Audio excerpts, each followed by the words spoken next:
Training plays a great role in retaining a workforce, but it can also be critical to building a workforce. So the competition for talent is high. And so I went to the CEO and I said, if we're going to grow like we want to grow, we cannot do it with the existing talent. We have to make our own talent. And he agreed with that and then immediately began investing in developing training programs here. That's Josh Wood, Chief Development Officer at West Shore Home. Listen to this company's training success story and how they are building and growing their team to deliver on their promise to homeowners every day. Next on Powered by Learning.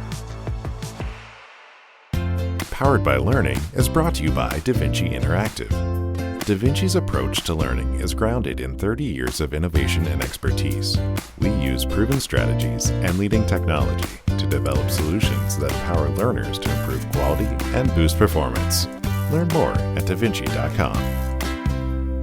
Joining me today are Angeline Evans, DaVinci's Client Solutions Consultant, and our guest, Josh Wood, Chief Development Officer at West Shore Home. West Shore Home, headquartered in Mechanicsburg, Pennsylvania, is a leading technology-enabled home remodeling services provider with an expanding national footprint. Founded in 2006, West Shore Home's national brand promise is bringing happiness to every home by delivering a fast, easy, and convenient home remodeling experience. We're going to learn more about the important role that training plays in their success with our guest. Welcome, Josh. Good to see you. Hi, Josh. Thanks for joining the podcast. Thanks both for having me. I'm really excited to be here. Looking forward to the conversation. We are too. Josh, start out by telling us a little bit about your background and your role currently at West Shore Home. Sure. So I joined West Shore Home about almost 8 years ago. Next week will be 8 years, actually. I had been in the recruiting space, been in operations and industry, was looking for a challenging opportunity, an opportunity where I could reach more of my potential, grow more, see more success. And West Shore Home provided that opportunity in spades for sure. I actually started at West Shore Home as a recruiter, making the phone calls, building the team. And it's actually from those experiences that our topic today becomes relevant, because as I was trying to find talent, I realized how challenging it is to find talent, especially in the trades, especially in the current employment context. So started there, but again, looking for the chance to grow. West Shore Home is, I call it the land of opportunity for those willing to work, to become the best version of themselves at work, to really invest in the culture and the mission of the company. The sky really is the limit. And so I was able to move up to the Director of Human Resources, ultimately to the Chief Human Resources Officer. And eventually, thankfully, the HR duties were transitioned to someone far more qualified. And I got to the pleasure of working with the training, the organizational development, leadership development, really developing the people of the company. And so that's where I'm at today. And it's probably the greatest job I could ever have. So. Well, that's a great journey. Happy anniversary too. And probably great that you have that HR background, because it helps you understand the importance of the people at your company even more. Yes, ma'am. Absolutely. So I'd love to hear more about the origin story of training at West Shore Home. Can you tell me how it got started? I know you talked about you saw that need to develop people. Was there any training prior to you moving up the chain and taking on those responsibilities? Sure. So as with most trades type companies, the training was on the job. You hire a guy, most likely you had to hire someone with a certain level of industry experience. It was not really an opportunity to take someone from aspiration to job site proficient. And so it limited the talent. And that's what I noticed in recruiting, finding people that had enough skill or enough transferable skill or enough experience to fuel the growth the company wanted to have was really challenging. Even when I joined the company, we had 85 employees. We're at 3,000 today. So we've grown a lot. But even then, the desire to grow was there. We had just opened a second office in Pittsburgh, trying to grow out there. And I realized a couple of things. One, the trades are graying out. Everyone kind of acknowledges this.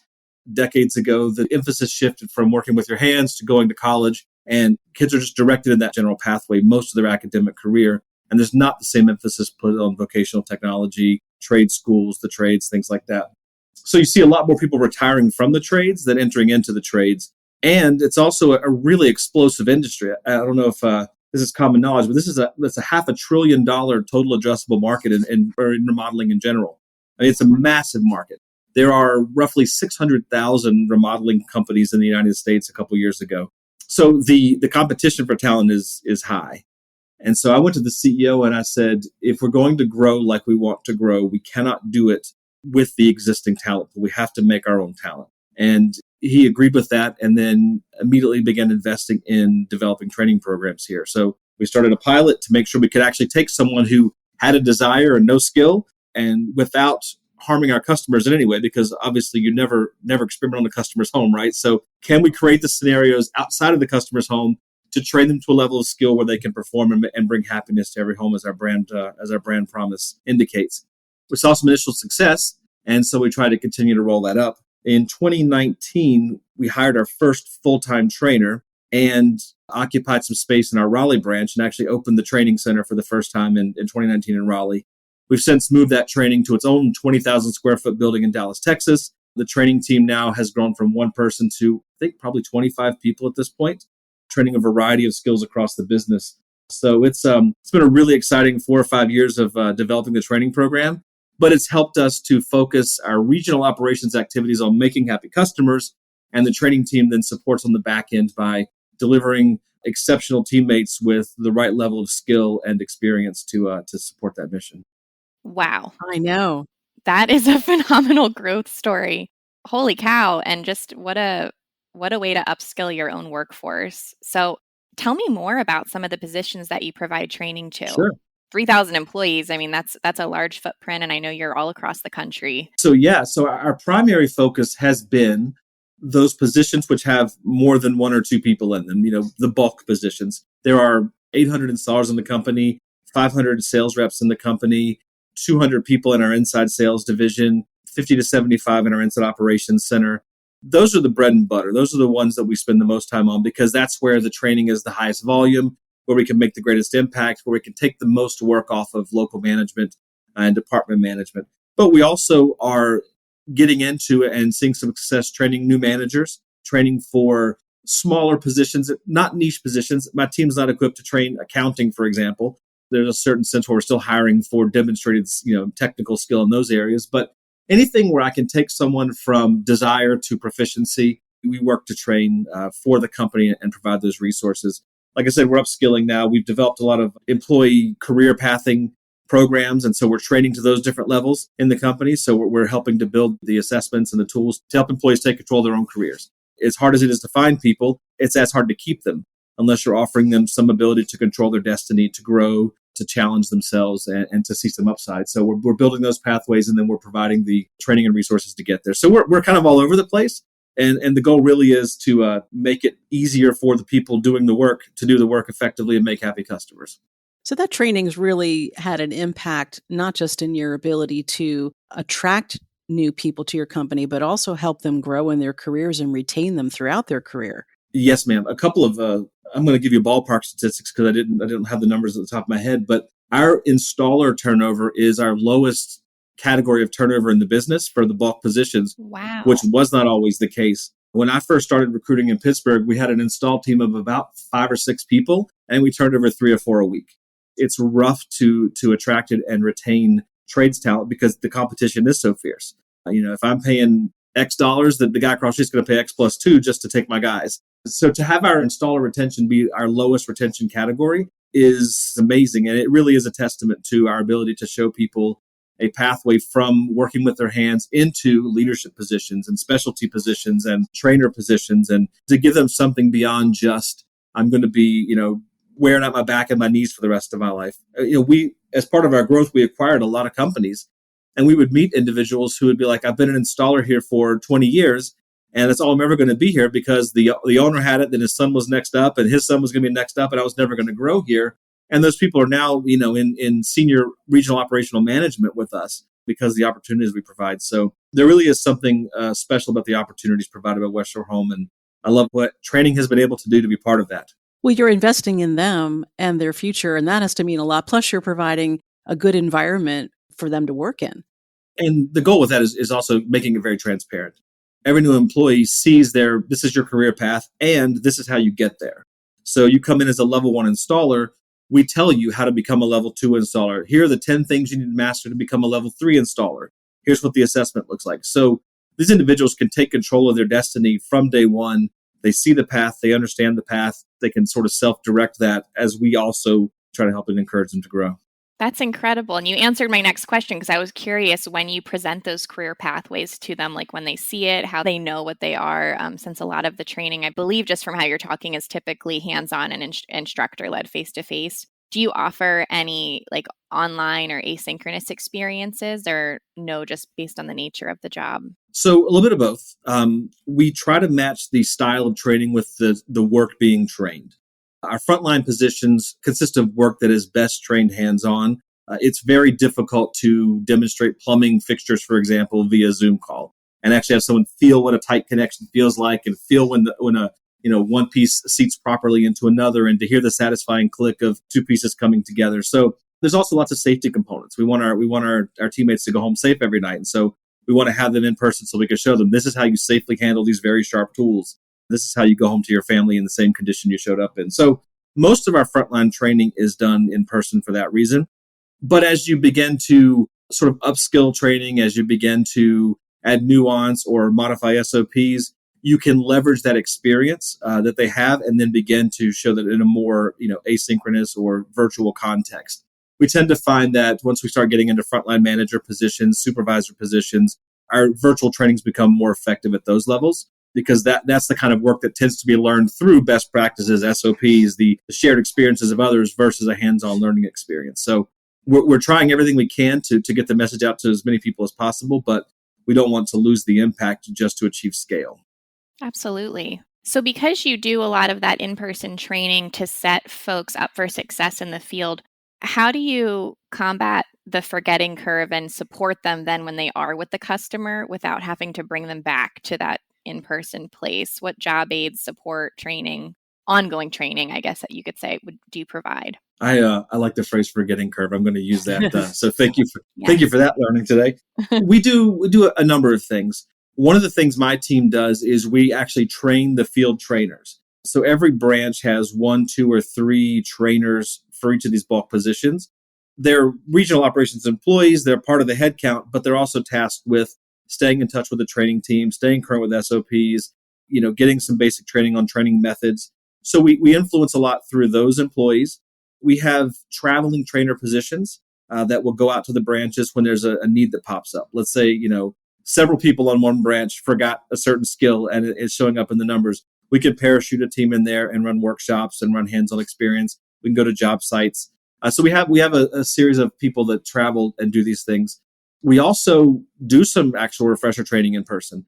We're not afraid to say this is an area where the company is demonstrating it needs to upskill or we've learned something new. So we'll circle back with that. But we have a pretty good network of people devoted to maintaining and upskilling the skill level. Just to take a little bit of a step back, you have a large audience and everybody has their unique needs and motivations. How do you motivate them to want to take training? Because not everybody wants to take training, right? I know it's required to a degree, but still, you know what I'm saying. You can make them show up. You can't get them excited about it necessarily, right? Exactly. We start our culture induction during the interview and the recruiting process. The culture is the difference maker at West Shore Home. That's why there's 600,000 home improvement companies and very few West Shore Homes out there, 1 or 2. It's a cultural distinction. It's between the years. That's where I say we win the game between the years. And so we start that process right at our recruitment advertising demonstrates our culture before it demonstrates the job. This is who West Shore Home is. This is how the company's perspective and personality is. Our interviews are designed to inform us if the person understands and is excited about the opportunity to work with these types of people, in addition to in this type of work. And so we're looking to build teams out of the gate where that's just, they bring that with them. Someone asked the CEO of Southwest sometime, how do you get your flight attendants to smile all the time? And he's like, I hire people that smile. So part of it is just building the right team right out of the gate. And so we spend a lot of time and emphasis on that. But then once you get to our training center, you see something that you don't see very often in the trades, which is a true brand that takes pride in itself. Our training center is fantastic. It's a beautiful building. It was built just for this purpose. It's not just a warehouse and it's not dirty and dingy. It's bright. And the walls are testaments to our success stories and our values. The training area is spotless. The instructors are spectacular. So we've created an environment that just you walk in and you're just sort of, okay, this environment compels me to be my best. The environment sort of elicits that response or very quickly tells us if someone is just along for the ride and allows us to sort of intervene quickly talk to them, coach them, work with them to see where the disconnect is. So some of it's environmental. That's been very important to me, is to create an environment that makes learning exciting and it's compelling without being compulsory, if that makes sense. That's the goal. But at the same time, when you have 500 or 800 installers and 500 sales reps, you are going to have people who don't see it right out of the gate. And so that's why we talk about the career path. And that's why we talk about the opportunities. That's why we show case stories of people that have started as literally, I worked at a local gas station last year, and now I'm on the course to being an installation manager at West Shore Home, and I have a career. We tell those stories. Our director of PR, Kirsten Page, has led the company to receive dozens of top workplaces awards. And so we showcase those. So everything we're doing to teach skills is accompanied by something to show and demonstrate the culture and the pride we have in the culture. And if we've done our job right up front and hired the right people, that immediately connects and hits. And it also lets us see how we can continue to improve at our team building skills from those times that we do miss. Where do we miss on this particular relationship? And you never want to do that, right? And this is an aside, but we take that seriously. Someone probably left a job to come work at West Shore Home. And so you don't want to be in the business of harming people by being sloppy about your team building practices. So there's constant emphasis on, as leaders, building good teams and then getting them excited about the opportunity. I would think, too, those installers probably appreciate the training, not only for their own personal and professional development, but because they hopefully understand that they are ambassadors, brand ambassadors for your company, and that they're the first line to the customer. And really, I would think, in part responsible for its future success. As happy customers tell their neighbors that they had a good experience, that stems from that well-trained team member that you've kind of instilled that sense of pride in. Yeah. That's 100% true. We have an internal communications channel, and our favorite pictures are the ones where installers at the end of the day have their arm around the homeowner, taking a picture in front of the new product and everyone's smiling. That's why we do it. Yeah. And the ability to show someone that your work is more than just a task. It's got a meaning behind it.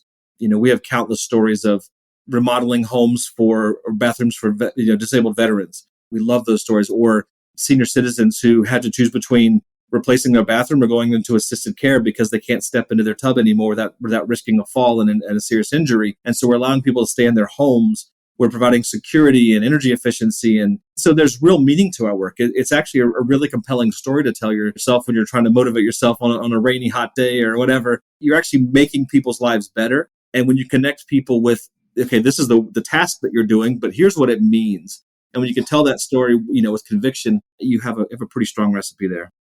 Absolutely. There's no better motivation than knowing what your purpose is, especially with those types of compelling stories.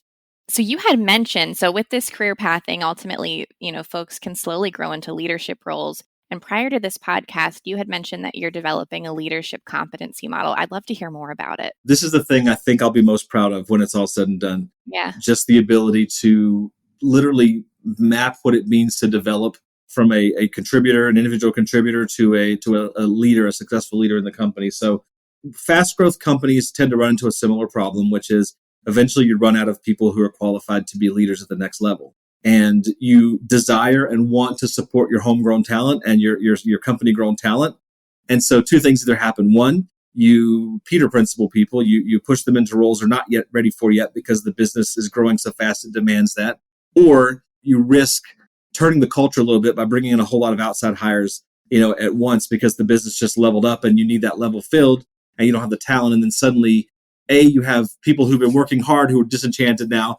Plus, you have a whole new layer of leadership with a different cultural understanding because they're not fully in. So every business that's growing fast runs into that. We ran into that. And so we're looking out now. We're like, okay, we've got great leaders in this company. We need to make sure that we are preparing the next generation now, that we can look out and say, okay, we have a general manager opening in, pick a city, right? Des Moines, Iowa. Who's the leader for that within the company? And giving ourselves the ability to answer that question with confidence that not only is it someone who's really good at their current job, but they've also been prepared and ready for the next job. So we've laid out 4 competency categories that we believe are universal across all roles in the company. Individual roles may have additional competencies related to technical stuff, but from a leadership perspective, there are 4 competency categories we're looking at. And then as we get deeper, we're looking at how those things overlap. So if you have your business acumen and your talent optimization, when those two overlap, what is the additional competency requirement in that level there? And then you get to another layer deeper and you got multiple factors overlapping. And so, we're defining that now and building out the way to really look at someone's performance and evaluate and say, okay, You're definitely demonstrating where these two things overlap, or you're demonstrating that they're bumping up against each other. Now, how do we train the skill to process those two things working together and overlapping? How do we develop that? This is going to result in a course catalog hundreds and hundreds deep once it's all said and done. We're talking, 3, 4, 5 years to get to a place where we have a solid version 1 or 2, but it's going to consist of everything from our Management 101 course, which is an in-person 2-day event where prospective managers come and hear from the executive leadership of the company, learn the company's mindset on leadership and core values and what it means to be effective as a leader at the company, all the way through, our 210 course, which is button pushing. You just got promoted. Here's which buttons to push. Here's how to do pay adjustments, time card adjustments, HR investigations, accident claims, all that sort of stuff, along with the leadership principles. All the way through, we have these massive events every couple of years where every people leader comes together for several days of just, fellowship, networking, learning, enthusiasm, excitement. So it runs the gamut today, and we're constantly driving more focus into that. And like I said, this is the thing that when I look back, this is what I write my book about if I write a book. Oh, well, when you write the book, you have to come back and tell us about it. So You do. This is so exciting. Gladly. So is your vision to benchmark or somehow gather data around where your arising leaders are at? Yeah, I want it to serve two purposes. For the individual contributor or the frontline manager, I want it to be to them an honest way to assess their current state, their current readiness, right? Yeah. I haven't met a manager here that doesn't want to be a director here. Everyone has aspirations to grow. Right. Wanting it is not the same thing as being prepared for it yet. Everyone has a growth curve. And so I want that manager to be able to look into this program and say, okay, I see where I'm strongest. I see where I have the most opportunity to grow. I'm now going to devote myself and request help from a manager to devote myself to growing in those areas so that I can continue to raise my level. So I want it to be something that allows the employee to take control of their destiny and to develop themselves while also creating a little bit of patience, right? I want them to understand the context around why you didn't get that promotion. It's not because we don't like you, not because we've given up on you. It's because, objectively speaking, this role requires X at these 4 levels. And in 2 of them, you were there. In 2 of them, there was enough delta between current and future state that, we needed to go a different direction. I also wanted to give senior management and upper management the ability to look down and say, okay, this is my bench and this is how they rank. And I don't want to reduce people and I don't want to reduce leadership to just simple numbers on a page. So we're building this to acknowledge the art of leadership, I call it. Someone who's, let's say we're rating on a 10 scale. Let's say you got a person who's an absolute 10 in terms of their intellectual grasp of the competencies, their ability to create a project plan, et cetera, and so on. But if you know them and you work with them and you've seen them, they're actually not very good at organizing their team for an objective, right? They kind of lack on the interpersonal skills. On paper, they score great, but knowing them, talking to them. So you may hire someone who's an 8 on the preparatory scale, but they're a 10 on the team building scale because that's what the team needs better at the moment. And so we're basically want to provide a resource so that the organization can make the best decisions for each individual as well as for the organization and give them enough information to be confident that they're making the best choices. And also to help us see, okay, nobody in the company has any business acumen. That's a hypothetical. That's not true, but Right. that gives us the ability to, okay, for the next 6 months, we're focused on this, go after this. Right. Courses, curriculum, in-person coaching, whatever we got to do. We see a need here. Let's go get it. Yeah, being a good leader really is multifaceted. So I love that phrase, the art of leadership. I think that's a perfect way to term that. So before we wrap up, I do want to ask, are you dipping your toes in anything innovative related to training? I mean, AI is everywhere. So anytime we've been talking to folks, we'd just love to hear if you're trying anything new. Obviously, you have a lot on your plate with this leadership competency model, which may take precedence. So our company is heavily focused on AI. Our owner is almost exclusively focused on AI. He's leaning on us to make sure the quality of the business continues to excel, but he's thinking, how do we transform this business through artificial intelligence? And so that's certainly trickling down. One of the first ways we're looking at this, two ways we're looking at this right now in the short term until we get good at this and build the muscle. One is, you mentioned job aids and things like that, to build learning models so that if I'm a sales rep and I came out of a house and I couldn't get them to say yes to the financing options or whatever, all right, pull up the chatbot here or whatever we're going to build and say, okay, role play this scenario with me. And we've demoed that a couple of times and we've got proof of concept that we can build that out. So we're working on that for people in position to continue to be able to role play and train and hone their skills. I'm also, as it relates to the leadership competency model, I'm thinking about this as one of the tools we use to actually level set where individuals are. Is a way I want to create as objective a measure as possible so that we're treating everyone fairly. And so if we can train a learning model to understand the concepts and the content very effectively, how they overlap, we believe we can create sort of an interactive model for assessment and just create prompts. Okay, in a learning model, ask them about talent optimization, ask them about team building, ask them about their interview process, and have it weigh against the things we've taught it to value, and then provide an objective assessment. So that's how we're currently today using it. Down the line, I don't think I even fully understand enough about AI to really get into all the implications. So I'm learning in real time too, but every time I grasp something new, I try to find a way to consider how it would impact us. We're looking at AI. I don't want to get too down into things that we're not talking about publicly yet, but we are going to use AI to transform the installation process. And the details are still kind of hush-hush, but it is in the mix. We are thinking aggressively about that. We know there's a pathway to leveraging AI to revolutionize not only our business, but the way consumers think about this industry. And so excited to be on the forefront of that. Josh, as we end our conversation today, certainly this has been an incredible journey. And I want you just to look back in the 5-year time from when you really started to put this emphasis on training to where you are today. And then just look ahead for us for 5 years and what you hope to accomplish with training being such an important part of West Shore Home. So when I first joined the company, BJ Worzen, our founder and CEO, laid out what he calls our big, hairy, audacious goal that's to become America's most admired home remodeling brand. That had 4 components to how we know we've gotten there. One of those was to become a destination employer.